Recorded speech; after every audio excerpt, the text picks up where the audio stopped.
Welcome to This Explainer. Okay, I want to start by hitting you with a stark reality right out of the gate. Every single year, local counties across Kenya receive billions of shillings. Literally billions. And yet, if you look around, you know the story. Many local roads are still in terrible condition. Hospitals are totally understaffed. And major public projects, just sitting there, half finished or completely abandoned.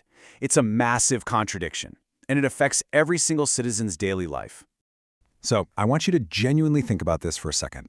Where does all that public money actually go in your own county? When you walk into a local hospital or set up at the market for your biashara, do you actually see those billions of shillings at work? Well, in this explainer, we're going to unpack exactly how the Kenyan constitution set up local governance, what it was supposed to achieve, and why there's often this huge gap between the legal promise of devolution and, well, the reality on the ground. Okay, let's dive right into this. Here is our roadmap for today. First, the promise of devolution. Then, inside your county government. Next, where does the money go? And finally, the power of citizen accountability. Section 1, the promise of devolution. Let's talk about bringing power closer to home. You know, before 2010, getting anything done meant waiting on Nairobi for almost everything.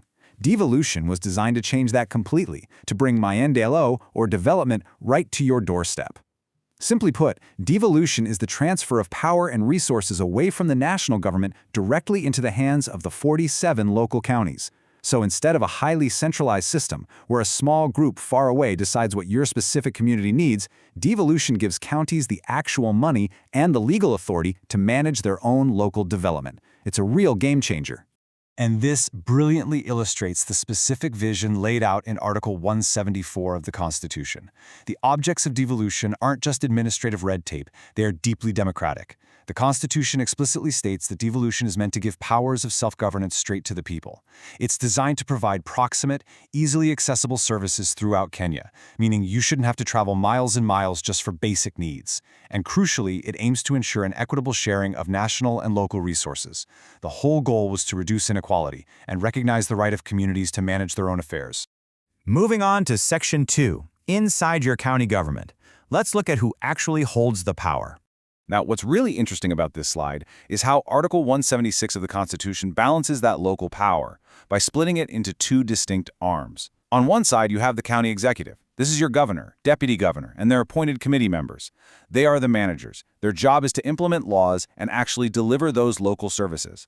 But on the other side, you've got the county assembly, made up of elected members from your wards plus a speaker. Their job is definitely not to spend the money. It's to make local laws and exercise strict financial oversight over the executive. So it's a very deliberate separation between the people who spend the cash and the people who are supposed to watch how it's being spent. So what exactly is the county executive spending all that money on? Well, the Constitution assigns very specific, tangible responsibilities to the counties. We are talking about the county hospitals and health clinics you rely on when you or your family gets sick. We're talking about the local roads you travel on every single day, the support for local agriculture, and even building fresh produce markets for biashara owners. Heck, even waste collection is legally mandated to the county level. These aren't just abstract political ideas. These are the everyday services that dictate your actual quality of life. And because these responsibilities are so absolutely crucial, the Constitution doesn't just hand over all this power without a recall button.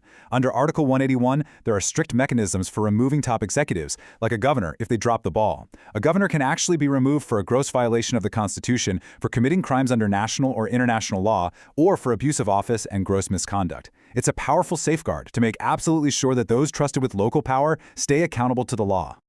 This brings us to Section 3. Where does the money go?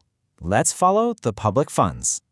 Now we have to take a hard look at the reality on the ground. We're shifting from constitutional theory to the harsh practical reality of vanishing public funds. Remember, we are talking about billions of shillings sent out of Nairobi every single year to fulfill those exact responsibilities we just listed. With that massive level of funding, maendeleo should be highly visible in every single ward. Let's move to and see how this builds into the harsh reality. Despite the huge promise of devolution, widespread complaints of mismanagement and corruption plague local service delivery across the country. And the typical pattern reported usually goes a little something like this. First, a ghost project is launched with flashy speeches, giant banners, and tons of cameras. Next, serious questions start arising about inflated tenders being awarded, often completely lacking transparency. And finally, months or even years later, citizens are just left staring at incomplete roads, empty construction sites, and missing funds. This massive disconnect between the money allocated and the actual services delivered is a major, major crisis for local governance. And the real tragedy of this mismanagement is captured perfectly right here. When funds are mismanaged, citizens pay the price, not politicians. When county money just vanishes, it means real patients are sleeping two to a bed in understaffed local hospitals. It means Bishara owners are struggling just to transport their goods over broken, impassable roads. It means local jobs that should have been created by these development projects simply never materialize. The human cost of a failed tender is just incredibly high. All right, Section 4, the power of citizen accountability. Let's talk about why you are the ultimate auditor. So the crucial point is, if the system is struggling with mismanagement, who is actually supposed to fix it? Well, the Constitution's answer is you. County money is public money. It does not belong to the governor, it doesn't belong to the assembly members or the local administrators. It belongs to the public, to us. Because of that, the Constitution mandates that it must be properly planned, transparently used, and clearly accounted for. The entire structure of Chapter 11 is built on the absolute expectation that the county government serves the citizens, period. Because it is your money, you are empowered with specific constitutional rights. When a major project is announced in your ward, you don't just have to sit back, clap, and be grateful. No way. You have the right to ask exactly how much that project cost. You have the right to demand to know exactly who was awarded the tender. And you have the right to verify if the work was actually completed to standard. Like I said, you are the ultimate auditor of your local government. And hey, this isn't just a polite suggestion, it is a legally enforceable right. Under Article 196, the Constitution explicitly states that county assemblies must conduct their business in an open manner. Not only that, but they are legally required to facilitate public participation and involvement. They literally cannot lock the public out of the decision-making process. Citizen oversight is baked right into the very DNA of devolved government. Devolution only really works when citizens stay informed and actively demand accountability from their leaders. So as we wrap up this explainer, I want to leave you with this provocative thought. I really want you to evaluate your local government today as if you were a customer and they were a business. Has devolution genuinely improved your county? Do you feel like you're getting a solid return on the billions of public shillings being spent in your name? Take a hard, honest look at the roads, the hospitals, and the markets around you. The Constitution gave the power back to the grassroots, but now it's entirely up to the citizens to ensure that power actually delivers on its promise.